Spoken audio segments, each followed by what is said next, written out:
En un mundo donde existe tanto ajetreo, es esencial detenernos a reflexionar en las Sagradas Escrituras. Hoy tomemos un momento para meditar con lo que es verdaderamente importante. Vayamos al Evangelio de Marcos, capítulo 16, que dice así. Cuando pasó el día sábado, María Magdalena, María la madre de Santiago y Salomé compraron perfumes para ir a ungir el cuerpo de Jesús. Muy de mañana, el primer día de la semana, apenas salido el sol, se dirigieron a la tumba. Iban diciéndose unas a otras: ¿quién nos quitará la piedra de la entrada de la tumba? Pues la piedra era muy grande. Pero, al fijarse bien, se dieron cuenta de que estaba corrida. Al entrar en la tumba vieron a un joven vestido con un manto blanco, sentado a la derecha, y se asustaron. No se asusten, les dijo. Ustedes buscan a Jesús, el Nazareno, el que fue crucificado. Ha resucitado. No está aquí. Miren el lugar donde lo pusieron. Pero vayan a decirles a sus discípulos y a Pedro: Él va delante de ustedes a Galilea. Allí lo verán. Tal como les dijo. Temblorosas y asustadas, las mujeres salieron huyendo de la tumba. No dijeron nada a nadie, porque tenían miedo. Ahora vamos a ver los detalles de las mujeres que compraron las especias el sábado en la tarde y fueron a la tumba a la mañana siguiente. No llevaban especias para embalsamar el cuerpo de Jesús, sino para ungirlo como una prueba de amor, devoción y respeto. También vemos a los ángeles, es decir, que ellos no movieron la piedra para que Jesús saliera, sino para que la gente entrara y viera que Jesús había resucitado como lo prometió. También vemos que los evangelios relatan de esta manera. Por ejemplo, Marcos habla de un ángel con el cual las mujeres se encontraron en la tumba, en tanto que Lucas habla de dos. Estos relatos no son contradictorios. Cada autor de los evangelios decidió resaltar diferentes detalles al referirse a la misma historia. Al igual que los testigos presenciales de un hecho noticioso pueden destacar aspectos diferentes del suceso. Tal vez Marcos destacó al ángel que habló. El énfasis diferente de cada evangelio muestra que los autores escribieron en forma independiente y que los relatos de los cuatro son verdaderos y confiables. A continuación, vemos que la resurrección es de vital importancia por varias razones. Primero, Jesús cumplió su promesa de levantarse de entre los muertos, por lo cual podemos creer que Él cumplirá todas sus otras promesas. Segundo, la resurrección nos asegura que el gobernador del eterno reino de Dios será el Cristo viviente. No una idea, ni una esperanza, ni un cuento o un sueño. 3. Al levantarse de la muerte, Cristo nos asegura que también resucitaremos. Y cuarto, el poder de Dios que levantó el cuerpo de Cristo de la muerte está vigente para traer de nuevo a la vida nuestra moralidad y nuestra espiritualidad, que están muertas y cambiándonos y haciéndonos crecer. Y por quinto lugar, la resurrección es parte esencial del testimonio de la Iglesia ante el mundo. El ángel hizo mención especial de Pedro para mostrar que, a pesar de la negación de Jesús no lo había negado. Él seguía teniendo reservadas para Pedro grandes responsabilidades en la iglesia que aún no había nacido. El ángel dijo a los discípulos que se reunieran con Jesús en Galilea, tal como él mismo se los dijo antes. Allí fue donde llamó a varios de ellos para que fueran pescadores de hombres, y allí sería donde esta misión se restablecería. Pero los discípulos, llenos de temor, se mantuvieron tras puertas fuertemente cerradas en Jerusalén.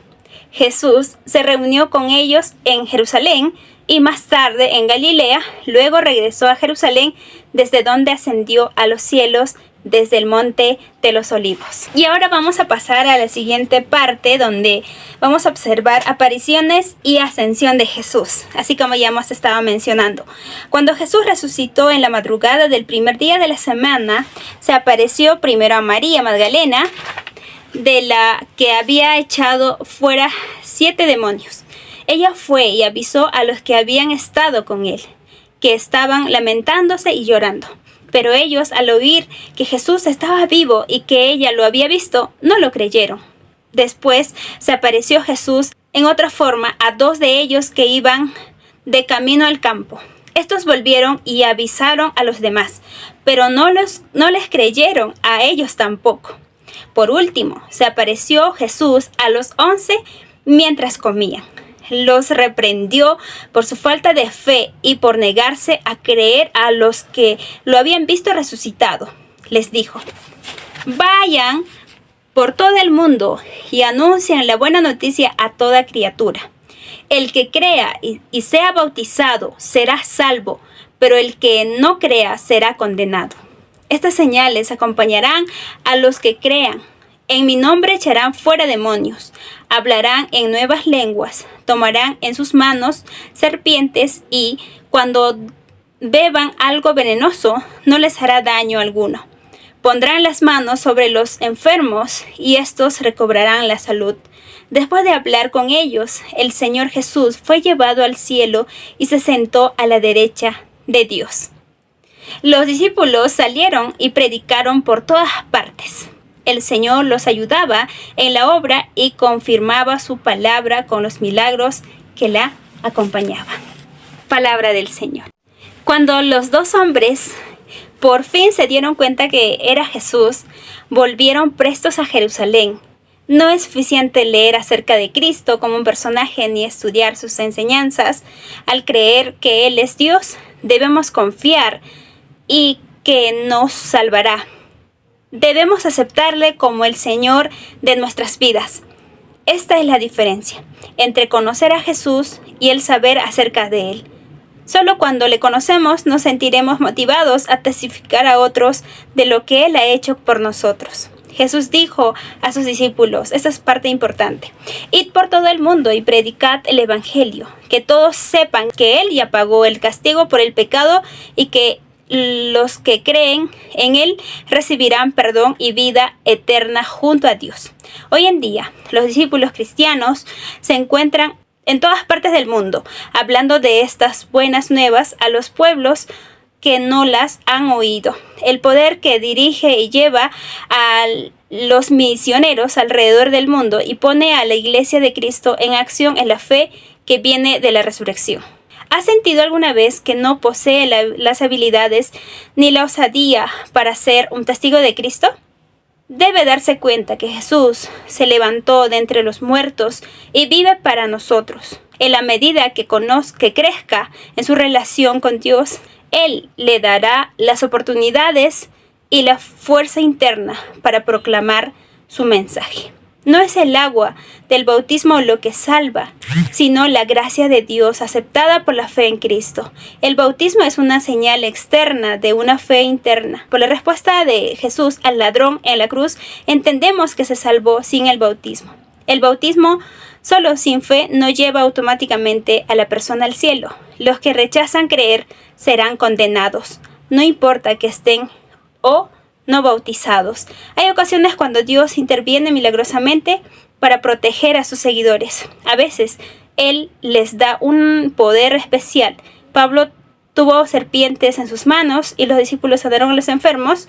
Esto no significa, sin embargo, que podemos probar a Dios poniéndonos a propósito en situaciones peligrosas.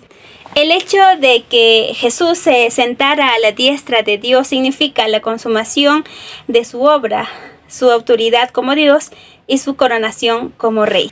El Evangelio de Marcos enfatiza el poder de Cristo y su condición de siervo.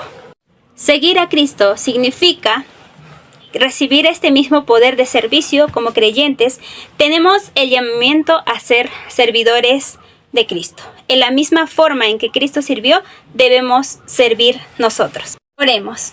Amado Dios, a través de tu palabra tú nos hablas que servir es nuestra tarea. Hoy más que nunca, ayúdanos a impartir